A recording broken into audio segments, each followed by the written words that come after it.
Halo semuanya, kembali lagi di channelnya Kak Eka, Kinetic Education. Nah, hari ini kita lanjutkan lagi ya, khusus untuk adik-adik SMA.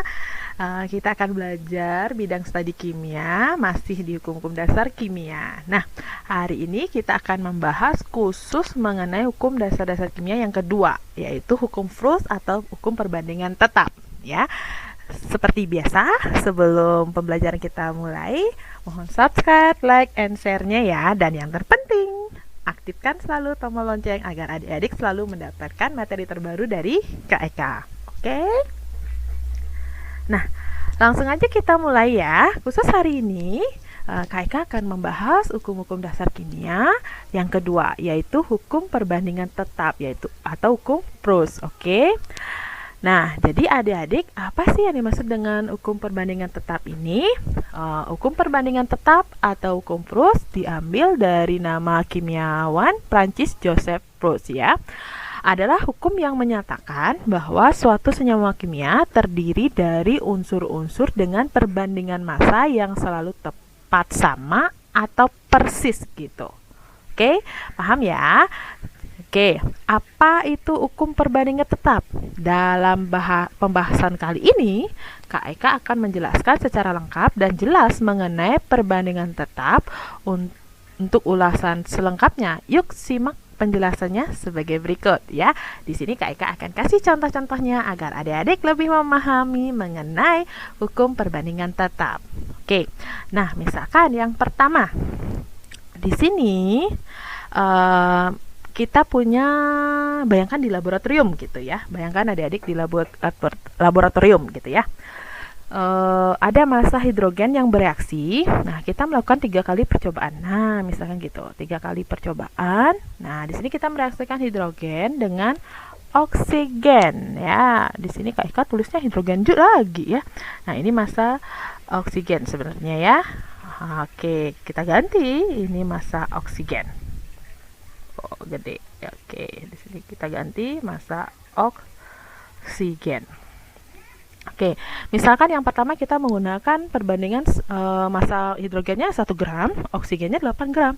Nah, terbentuk air sebanyak 9 gram. Nah, berarti nggak ada yang sisa. Oke. Nah, tapi kalau kita menggunakan hidrogennya 2 gram gitu ya, oksigennya 8 gram dan terbentuknya 9, berarti sebenarnya masih ada sisanya lagi 1 gram. 1 gramnya inilah yang akan dipertanyakan. Ini yang tersisa sebenarnya adalah hidrogen atau oksigen. Oke. Kemudian, kalau kita menggunakan 1 gram hidrogennya, oksigennya 9 gram gitu, terbentuk airnya 9 gram. Berarti masih juga ada yang tersisa 1 gram. Nah, 1 gram ini milik siapa yang tersisa? Hidrogen atau oksigen. Nah, prinsipnya sebenarnya hukum Frost ini nanti pengerjaannya di stokiometri. Ya, yaitu apabila adik-adik ketemu soal yang menggunakan penyelesaiannya adalah MBS atau mula-mula bereaksi sisa. Masih ingat nggak? Ya, itu. Oke, prinsipnya itu. Nah, karena perbandingannya selalu tetap gitu ya, selalu tetap atau sama atau persis gitu, oke, maka kita akan dapat mengetahui massa penyusun senyawa tersebut. Misalkan nih, Kak Eka punya senyawa AXBY ya, dengan catatan jika massa senyawanya ini diketahui ya, maka kita akan mendapatkan perbandingannya. Jadi perbandingannya gimana? Perbandingan massa A berbanding massa B itu sama dengan jumlah atom A. Nah, jumlah atom A-nya, ya ini kan jumlahnya sebanyak X gitu ya, dikali ARA. AR-nya dia sendiri dibandingkan dengan jumlah atom B, oke, jumlah B-nya ini kan dimisalkan Y gitu ya, dikali dengan ARB. Nah, kalau kita sederhanakan lagi, ditanya misalkan berapa massa A dalam senyawa AXBY. Nah, ini penurunannya. Jadi, massa A dalam senyawa AXBY itu sama dengan jumlahnya atom A, kan adalah sebanyak X gitu, dikali A per MrAXBY dikali massa senyawa AXBY. Begitu juga kalau diminta mencari massa B dalam senyawa AXBY ya. Massa B dalam senyawa AXBY berarti apa? Jumlahnya B dalam senyawa ini sebanyak Y. Kan gitu. Oke, kali ARB. Oke. Kemudian per mR AX BY dikali massa senyawa AX BY. Nah, terus kalau diminta dalam bentuk persen gimana Kak? Kalau persen yang diminta, berapa persen sih massa senyawa A dalam senyawa AX BY? Ya sama, tinggal yang membedakan di sini adalah dikalikan 100 per persen. Terus kalau persen B gimana dalam senyawa AX BY? Ya berarti di sini B-nya ada berapa? Sebanyak Y kan? Tinggal ganti dengan Y. Sesuai dengan jumlahnya B dikali dengan AR B per MR kali 100%. Nah, sama saja. Ya. Jadi adik-adik harus pahamnya ini prinsip dari hukum perbandingan tetap atau hukum Peirce ya. Nah, terus biar lebih mudah lagi, Kak Eka akan berikan soal ya. Berikan soal. Oke, Kak Eka akan jelaskan kasus-kasusnya seperti apa. Misalkan nih, yang pertama, ada soal yang diminta tentukan perbandingan massa nitrogen dan oksigen dalam nitrogen dioksida gitu misalkan ya, NO2. Nah, di sini diketahui ARN14, ARO adalah ini ARO ya. ARO itu misalkan ya. ARO adalah 16 gitu ya. ARO adalah 16. Oke. Nah, ditanya apa? Perbandingan massa nitrogen dan oksigen dalam senyawa ini, kayak gitu ya. Berarti yang mana harus digunakan? Kalau pertanyaan seperti ini otomatis kalau ditanya perbandingan massanya, berarti tinggal langsung kita gunakan persamaannya ini. Oke, berarti tinggal kita masukkan aja perbandingan massa N berbanding massa O. Nah, jumlah atom N-nya ada berapa? Lihat N-nya. Ada berapa sih jumlah N-nya di sini? Cuma 1 kan? Ya, dikali ARN. ARN berapa? 14. Berbanding, oke, berbanding apa? Jumlah atom O di sini berapa? Ada 2 kan? Berarti tinggal 2 dikali ARO berapa? 16. Berarti 1 kali 14, 14. 2 kali 16, 32. 14 berbanding 32. Mari kita sederhanakan sama-sama dibagi 2. Ya, berarti 14 bagi 2, 7. 32 dibagi 2, 16. Sehingga perbandingan massa N dan massa O-nya, massa nitrogen dan massa oksigennya adalah 7 berbanding 16. Oke, paham ya adik-adik ya? Nah, terus ada lagi nggak? Ini tipe yang pertama. Oke, ini tipe yang pertama. Oke, ada tipe yang kedua. Nah, yang kedua gimana? Tipe yang kedua, misalkan gini. Tipe yang kedua, Kak Eka punya soal seperti ini. 8 gram tembaga dapat bereaksi dengan 4 gram belerang, membentuk tembaga sulfida. Jika direaksikan 20 gram tembaga dengan 20 gram belerang, hitunglah. Misalkan pertanyaan pertama, tembaga sulfida yang terbentuk. Yang kedua diminta massa reaksi yang tersisa. Oke. Nah, yang pertama adik-adik harus cari dulu perbandingannya, perbandingan massa tembaga dan belerang dalam tembaga sulfida. Perbandingnya sudah jelas sekali di sini kan. Perbandingnya sesuai dengan massa tembaga dan belerang yang digunakan, yaitu 8 berbanding 4. Oke. Ini sebenarnya masih bisa kita sederhanakan, berarti jadi 4 banding berapa? Ayo. 4 berbanding sama-sama bisa bagi 4 ya. Berarti 2 banding 1 gitu ya. Nah, di sini kan yang diminta direaksikan dengan 20 gram tembaga dengan 20 gram belerang. Hitunglah. Agar semua 20 gram belerang habis bereaksi, maka massa tembaga yang dibutuhkan adalah, nah gitu. Kita cari dulu massa tembaga yang dibutuhkan. Oke, hal ini tidak mungkin terjadi karena apa? Karena yang tersedia hanya 20 gram. Oke, agar semua tembaga habis bereaksi, maka belerang yang bereaksi adalah gitu ya. Massa tembaga sulfida yang terbentuk itu sama dengan massa tembaga yang bereaksi ditambah dengan massa belerang yang bereaksi. Berapa massa tembaga sulfida yang terbentuk? Kan 20 gram ya. Oke, ditambah dengan massa tembaga yang bereaksi kan 20 gram yang diminta. Nah, reaksikan 20 tembaga ya, 20 gram. Kemudian ditambah dengan massa belerang yang bereaksi. Massa belerang yang bereaksi, ya kita sesuai dengan perbandingannya gimana? 2 banding 1 kan gitu ya. Biar 2 banding 1 gitu ya. Oke, berarti dia di sini 20 gram, nggak habis semuanya. Berarti masih ada sisa nanti yang nggak pakai cuma 10 gram. Sehingga totalnya adalah 50 gram. Jadi massa tembaga sulfida yang terbentuk otomatis 50 gram. Masih ada sisa apanya? Belerangnya. Kan kita pakai 20 ya. belerangnya. Ternyata sesuai perbandingannya adalah ini bisa disederhanakan jadi 2:1.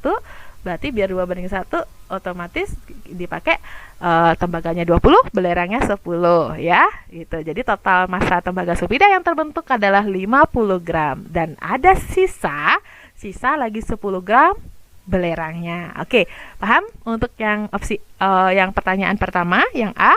Oke, yang kedua diminta masa proyeksi yang tersisa, kan gitu ya. Dari urean di atas berarti kan sudah tahu tersisanya berapa.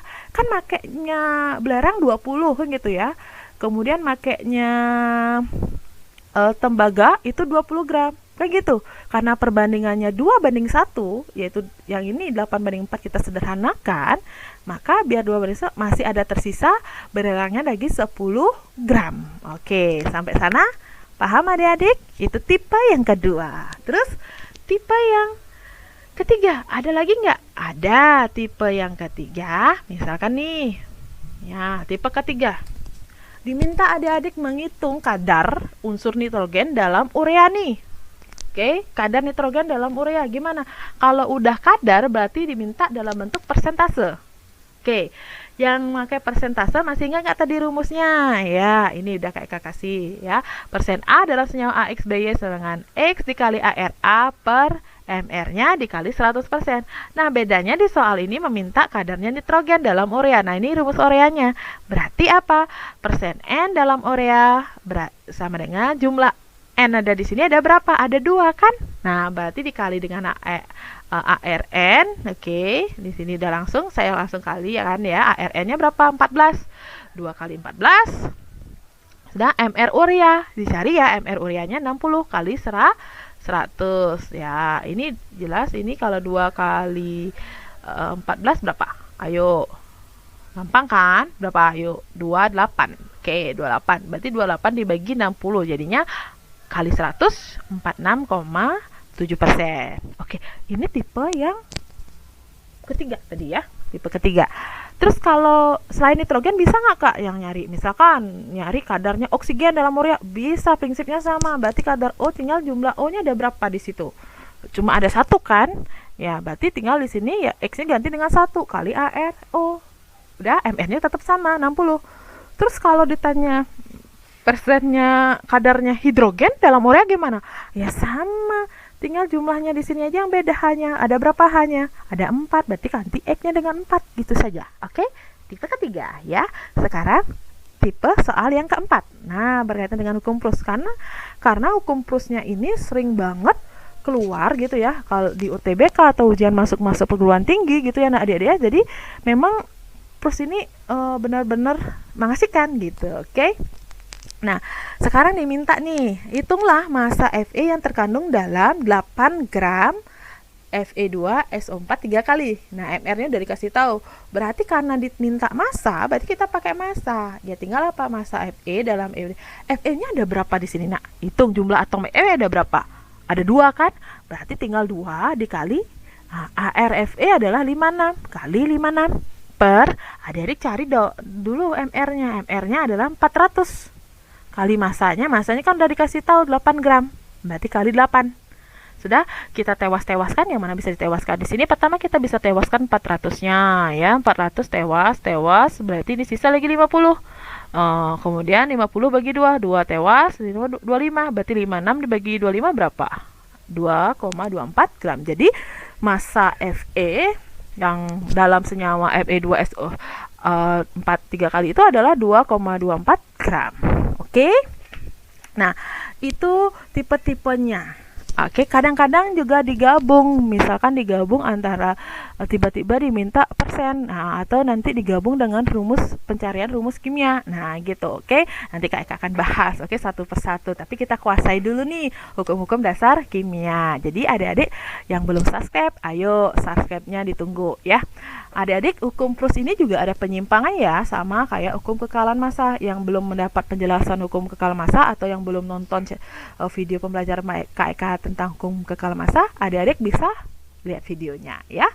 Oke, jadi penyimpangannya gini. Jadi senyawa yang tidak mematuhi hukum ini disebut senyawa non stoikiometri. Jadi adik-adik perlu diketahui bahwa Sekalipun hukum ini amat berguna dalam dasar-dasar kimia modern, hukum perbandingan tetap tidak selalu berlaku untuk semua senyawa. Itu maksudnya, senyawa yang tidak mematuhi hukum ini disebut dengan senyawa non-stokiometris.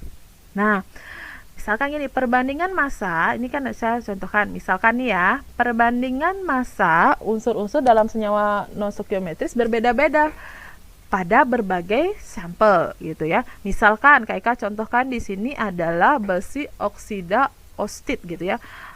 Memiliki rasio sekitar 0,38 hingga 0,95 atom besi kan gitu dalam setiap atom oksigen. Oke.